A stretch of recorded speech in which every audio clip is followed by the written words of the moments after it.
as a counselor who has worked with many couples affected by Asperger's and autism, what I see most often has to do with the fact that most men on the spectrum are very task-oriented. And oftentimes the scenario plays out something like this. In the beginning, the new girlfriend is the man's new task. He works on getting her to like him, to go on dates, to have sex, and so on. Also, in the beginning, he may try very hard to appear typical.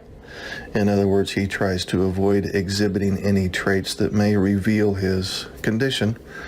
So once he feels that he has won her over, so to speak, he begins to feel more comfortable around her. And it is during this time that he lets his guard down a bit and begins to exhibit some symptoms of the disorder that his girlfriend picks up on, although she may simply view his behavior as rather odd at the time. This is before she does her research online to see if he may have Asperger's. Anyway, once he has achieved his objectives, mission accomplished, right? In other words, he has completed the task of getting her to be with him. Unfortunately, due to mind blindness issues and problems with empathy, he doesn't understand that the relationship task is never ending. As most of us know, couples need to work on the relationship throughout its entirety, providing ongoing nurturing, love, and support. But this doesn't make sense to men on the autism spectrum. They think they have officially arrived and there's no need to continue to work on the relationship. Think of it like this. Let's say you live in California and drive to a vacation destination in New York. Okay, that's a long, hard drive. Once you arrive at your hotel in New York, for example, you wouldn't continue to drive in circles in the parking lot of the hotel because you've already arrived at your destination, right? So, as odd as it sounds, this is analogous to romantic relationships in the mind of an individual with Asperger's or high-functioning autism. He thinks, I'm here, the work is done. Another issue that results from mind blindness and empathy deficits, we'll call it, which are two traits of the disorder, has to do with the Asperger's partner confusing love with obsession. I've talked to many men on the spectrum who thought that they were in love, only to find out that it was just an obsession or a special interest in the romantic phase of the relationship, which is roughly the first 3 months or so when everything is non-committal, fun, interesting, and so on. So once the romantic phase is over with, now the real work begins, right? It's no longer a party. For example, he has to have conversations about things that may not be so fun. For example, he may have to listen to your past troubles, trials, tribulations. He listens to you sharing your past, which is what most people do in order to build trust and a bond. He may have to go with you to family gatherings, and socializing is not a strong point of people with Asperger's. He has to work on conflict resolution, which is another skill that is typically lacking.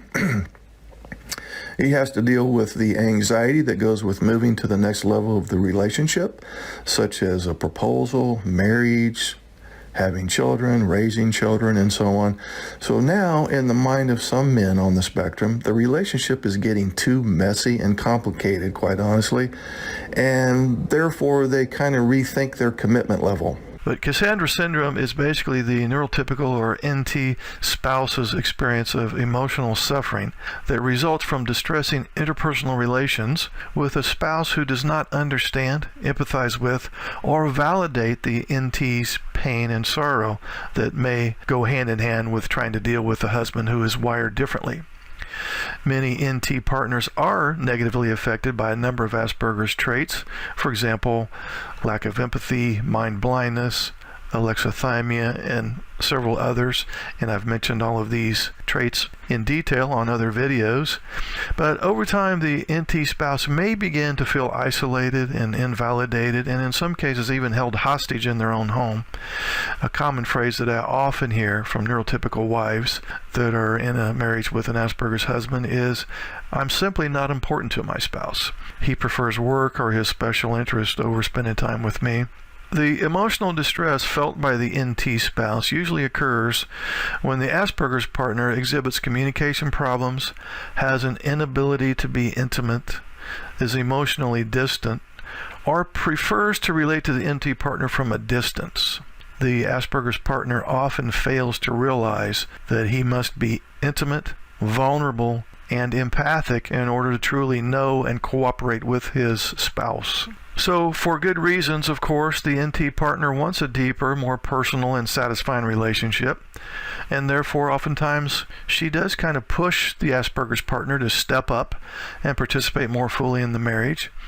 Unfortunately, though, this pushing and pleading often results in further difficulties because the Asperger's spouse now views the NT spouse as being increasingly bitchy, irrational, hysterical, whiny, demanding, and so on.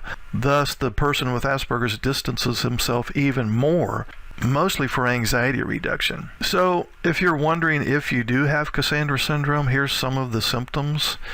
Avoidance of going places, for example, social events with the Asperger's spouse because it always ends badly. Being easily irritated and angered. Difficulty sleeping and concentrating. Emotional numbness. Feelings of detachment or estrangement from others. Intrusive, distressing recollections of past encounters with the Asperger's spouse that were perceived as him being selfish, uncaring, and insensitive. Markedly diminished interest or participation in previously enjoyed activities, persistent and distorted blame of self, persistent and exaggerated negative beliefs or expectations about oneself, persistent anxiety, anger, guilt, or shame, persistent inability to experience positive emotions, depression, suicidal ideation, and in many cases, severe resentment. But in any event, it's usually both a blessing and a relief when the NT partner learns about Asperger's and realizes that there actually is an explanation for the Asperger's spouse's, quote, hurtful behaviors. In this way, the NT realizes that she's not crazy, it's not her fault, and that she may have indeed taken a lot of things personally that were in fact part of the disorder.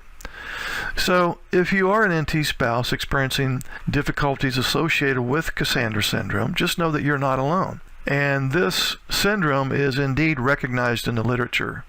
And you don't have to take my word for that, just do a Google search on it.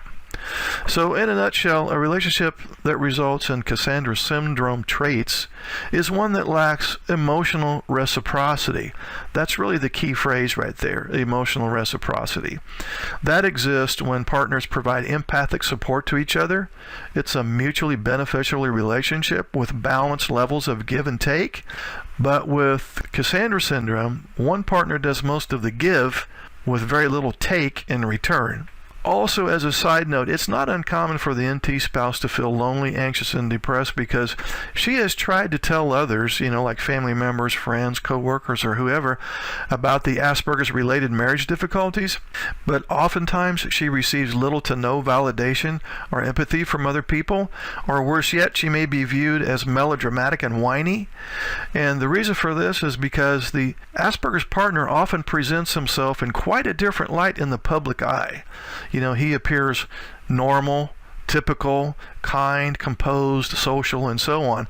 But at home, honestly, he's quite a different person. And unfortunately, the neurotypical wife gets to see the ugly side of the Asperger's husband, and vice versa. It works both ways.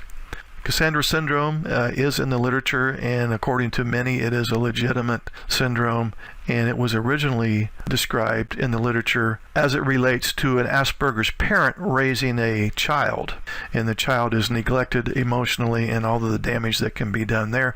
But then it got generalized into a spouse-to-spouse ordeal rather than a parent-to-child ordeal.